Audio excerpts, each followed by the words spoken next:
Mevrouw Bouterse en kinderen. Voor mij wens ik dit hoofdstuk ook af te sluiten en samen met u de rouwverwerking te beëindigen. In dit verband heb ik enige tijd terug een gratieverzoek voor de 4 personen die naar mijn mening onterecht veroordeeld zijn en kameraden zijn van ons, ingediend bij onze president. We hebben tot nu toe niets gehoord, maar we blijven strijdvaardig.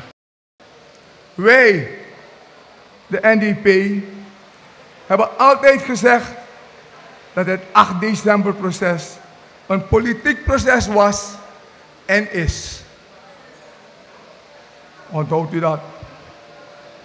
We hebben samen met Daisy gezegd dat we de verkiezingen moeten winnen om de veroordeelden van 8 december gratie te verlenen.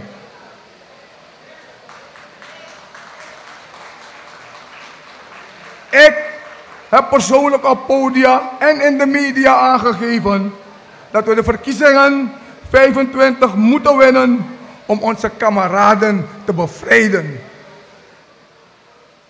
Welnu, hebben we de verkiezingen gewonnen? Hebben we de verkiezingen gewonnen?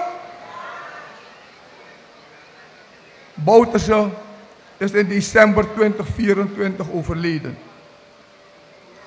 Wat als hij nog leefde? Staat u even stil. Wat als hij nog leefde? Zou hij nog in het bos zijn?